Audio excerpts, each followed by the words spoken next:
Hello and welcome to The Avenue. I'm your host, Madison Fairbrother, and today we have a very special guest. She's a singer, actress, television host, teacher, and an overall Renaissance woman.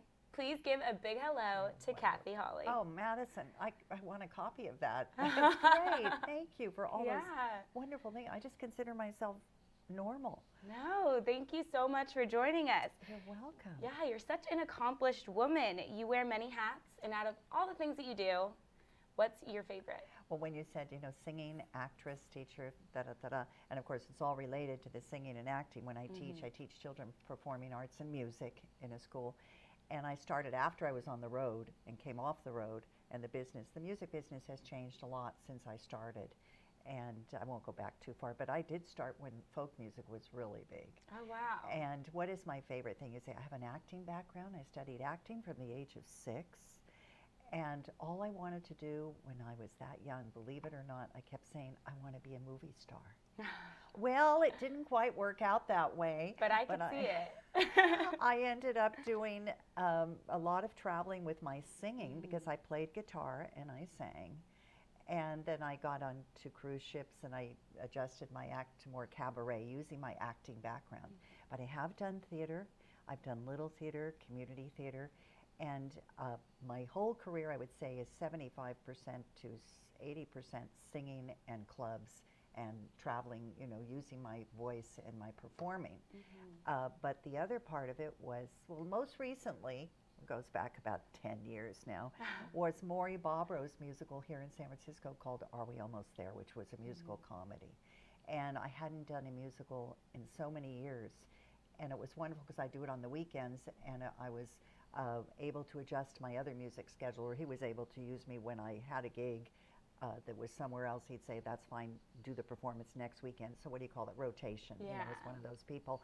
And I had such a great time doing theater. That is really my first love, to do musical theater, because it combines all of those attributes as an actress and a singer and a performer. Great. So you're not just an ordinary singer, as you touched on. You've traveled quite a bit. Yes, yeah, and I in have. fact, your new CD is entitled Round Trip. Yeah, so tell me about some of the places that you visited. Oh my gosh, I started singing, professionally and traveling in the late 60s. And I was touring the United States in many ways, not all of the United States, but I was in the Midwest first as a solo performer with guitar and myself when lounges were at all Holiday Inns and Ramada Inns, and then there were some of these small, restaurants. From there, I did some ships, some boat cruises, which took me, you won't say boat, I'm sorry, ships, cruise ships, and I've been to Alaska, I've been to China. I also did a USO tour to Thailand and Australia and to the air bases. At that time, it was early 70s, and we had just finished the Vietnam War. It was over, but we were still we had several air bases all over the world. And one of the most memorable was my performance in a little island, Diego Garcia, which is a nuclear base. I was the only woman with 200 Seabees. And we did a performance there, and that was really a kick. It was a kick. Then I went to China on a cruise ship, and that was just amazing because it was in 1979, before China became modern. Yeah. So I'm one of the first singers they would have ever seen in mainland China. I performed in Shanghai at the Children's Palace, the Workers' Cultural Palace, and then I was in Beijing at the Friendship Hotel. I was asked to come off the ship with the band, which was very portable because they were all acoustic musicians, so that was great. Yeah. And we performed big gratis. instruments. We were really hired to perform in the ship, but when we were in port, we would be asked to come on shore. So that was great. So I've traveled a lot, and most recently to last several years, Korea, and then back to China about 5 years ago to really teach a performing arts class at a university in Shijiazhuang.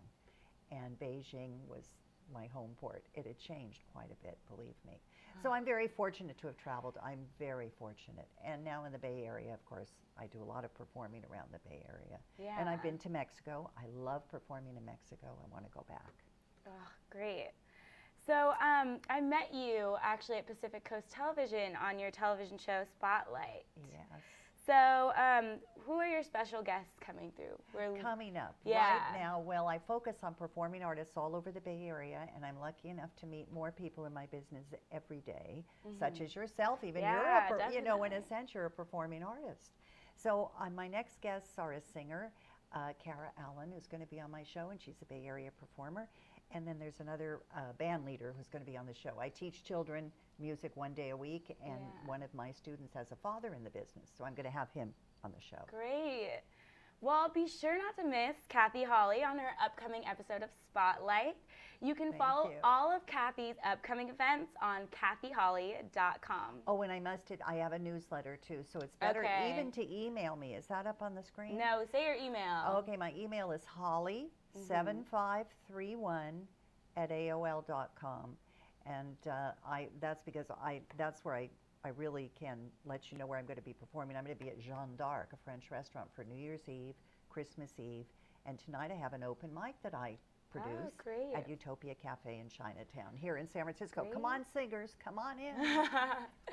Thank you so much for joining us, and tune in next week for another episode of The Av.